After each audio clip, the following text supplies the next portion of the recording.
1,000% yes. I believe this Patriots season, with or without the bye, ends in the divisional round against Kansas City. The only question is where the game's played. If they beat Miami, then they get the bye, and that game will be played in New England. If they lose to Miami, then they don't get the bye, and that game will be played in Kansas City. But it doesn't happen very often, but I am occasionally wrong. And if I'm going to be wrong about the Patriots, it's going to be because they get the bye. They take on a Chiefs team in round 2 that got beat up somehow in round 1, or maybe gets upset by Tennessee. Tennessee just runs the ball, and all of a sudden the Patriots are not playing the Chiefs in round 2. They're playing the Texans or the Bills, the teams they've already played this year, obviously, beating the Bills twice, lost to the Texans. Bad weather game. A vintage, one more vintage Brady performance he's able to pull. I don't think they can, and then go on the road to Baltimore and win that game. And where maybe Lamar gets banged up in his playoff game. There's so many things that have to happen, but it has to for this Patriots team. With as anemic as an offense as it's had over the course of the season, last week notwithstanding, there is no way it's going to happen in 3 consecutive weeks, including having to go on the road in the second and what would be the AFC Championship game. So I don't think they make the Super Bowl either way, Broussard, and I don't think you do either. You probably give them a better chance than I do. But they've never made a Super Bowl without a bye, and there's a reason for that. It's not just the home field. It is the one fewer playoff game is such an enormous edge. They absolutely need it this year when it's the least talented Patriot team we've seen in a decade. And think about what you said. They've never reached a Super Bowl without the bye. And that was when their offense wasn't, as you put it, anemic. So Tom Brady at his best, they needed the buys, or at least they've always prospered with the buys. And Bill Belichick, here's the thing as well, because I agree with you, to expect Brady to have maybe 4 straight top-flight games is probably too much at this stage of his career. 3, he can give you that. Or 2 in a row, and then you get the 2 weeks off before the Super Bowl. You can count last week as the first one? Yeah. That's a good question. We're putting that. Yeah, he did play great. No, I'm not counting that one. I'm starting over. I'm starting over in the playoffs. Yep. All right. But they definitely need to buy. There's no question about it. You mentioned if they get Kansas City in the second round, you're going to need the extra week to prepare for Pat Mahomes. Yep. I mean, there's no doubt about it. And there's a reason that they've had this success with the buys, even in the regular season. 15-5 off the bye week in Bill Belichick's tenure there.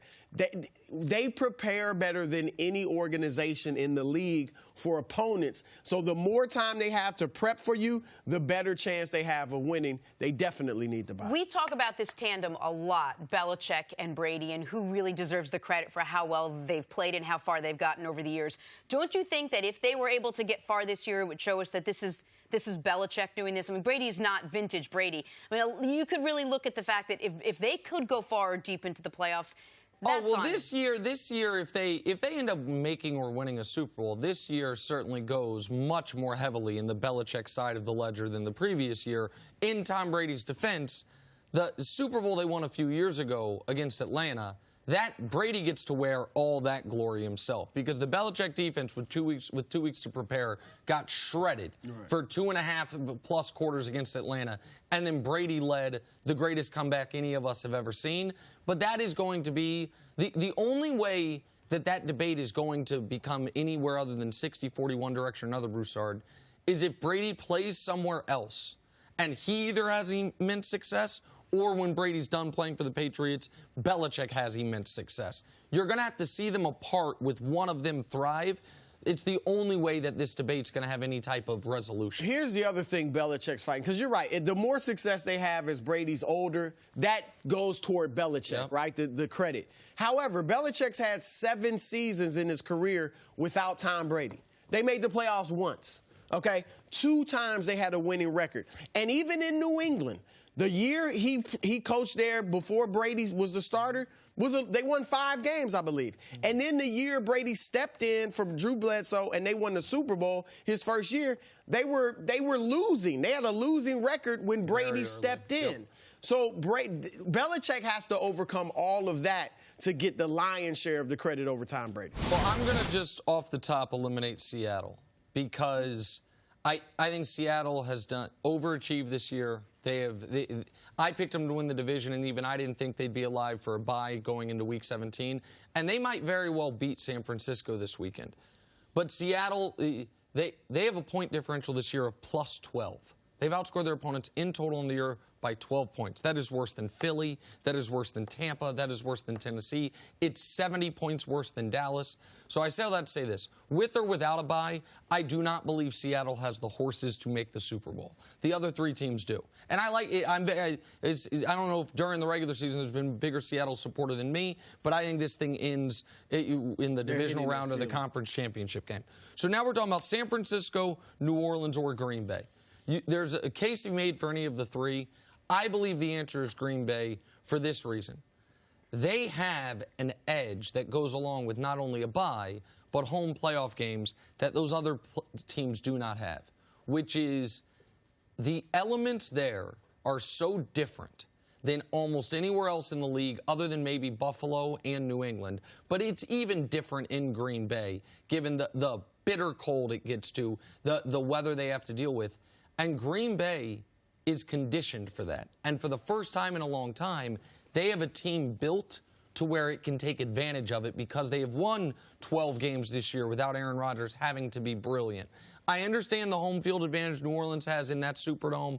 I understand San Francisco probably wanting to avoid those elements of either the Superdome or going to Lambeau. For Green Bay, I think having a bye, which will only be the third time since Aaron Rodgers took over as a quarterback, a validation of the season. The playoffs go through Green Bay. And, by the way, one thing that's very simple. They get a bye as long as they beat Detroit. We know that. If Green Bay beats Detroit, we don't know if they'd be the one of the two. They get a bye. Also, what it would mean for Green Bay if they don't. Do all this work, and then in Week 17, you fall on your face to the Lions, and now all of a sudden you're playing an extra playoff game. For all those reasons, Green Bay's my answer. Logic says you're right about Green Bay and the elements. Lambeau Field, the home field advantage. However, since 2000, they're only 6-5 in home playoff games. I was talking to Greg Jennings, our colleague here at Fox, who obviously played with the Packers and won a Super Bowl. He said there's no home field advantage when it comes to Lambeau. As far as it's home field because you're at home, you have the crowd. But as far as you having the advantage in the weather, the elements, he said you can't get used for everybody. Yes, he said even if you're used to it, you live there, it's still freezing and you feel it. So maybe that lines up with the record 6-5. I think it's San Francisco, and here's why: Jimmy Garoppolo, Kyle Shanahan. What don't they have that the other coaches have? Experience. Now, Matt LaFleur obviously doesn't have it, but he's got Aaron Rodgers. So every other team, New Orleans, Drew Brees, Super Bowl champion. Aaron Rodgers, obviously, Super Bowl champion. Seattle, Russell Wilson, Super Bowl champion. Pete Carroll, and, LaFleur has head Sean Payton. So look, Garoppolo has shown that he adjusts to challenges and handles them well. Every time he's been thrown in there, they win. Now, whether or not his numbers were spectacular, sometimes they are, but even when they haven't been, they've tended to win. So he's shown all that, but the playoffs are a different animal. And so I just think that for them to have the extra time to prep for it will help them. And, as I said earlier, they haven't been playing great football lately. All right, offensively, they had trouble protecting Garoppolo last week. Defensively, first half of the season, they're allowing 11 points a game. Their defense looks almost historically good. Last 7 games, they've given up 26.5 points a game. So they need to get themselves straightened out, and I think the extra week would help them do that. You don't think it alleviates the pressure for San Francisco? This is sort of a surprise year, I think, a little bit for them. They came on maybe a year before anyone else thought they would. They don't have all the pressure of, well, we've been there, we're returning there, we have all these players that, Well, I think they've got the pressure in this regard. You're right that I don't think most people expected them to be, you win in Week 17, you're the 1 seed in the NFC in that discussion. But one of the reasons they're surprising is this 6-year plan with Shanahan and Lynch got off to such a slow start. Like Shanahan, we don't think about it now, but if they had another bad year, we'd be saying, wait, we're halfway through this tenure, and what the hell's going on here? The one last point for Green Bay, because neither one of us talked much about New Orleans. I understand New Orleans, the only playoff game they've lost in that building with Brees and Peyton was the one last year that they then changed the rules because of. Given New Orleans' losses on the defensive line with Rankins and with Davenport being done for the season, I think on that fast track in New Orleans, Green Bay would be able to go there and move the football. I'm not saying they would necessarily win. I think they'd go there and move the football. I cannot see either one of these teams, even though San Francisco dominated Green Bay when they played, Jimmy Garoppolo with no playoff experience, or Drew Brees, who has played so differently in outdoor playoff games, going to Lambeau. And I think Green Bay, if they needed to play a high-scoring game, you still have Aaron Rodgers. In perfect conditions in San Francisco or in New Orleans, can either one of those teams go on the road if it's 18 degrees and snowing and win in Lambeau? I don't think they can, which is why, to me, home field and the bye for Green Bay is so critical. It's going to be interesting this weekend. All right. Thanks for watching. Subscribe here to get the latest from the show. Also, be sure to check out more of the best clips from First Things First, or go watch a few segments from our other shows on FS1.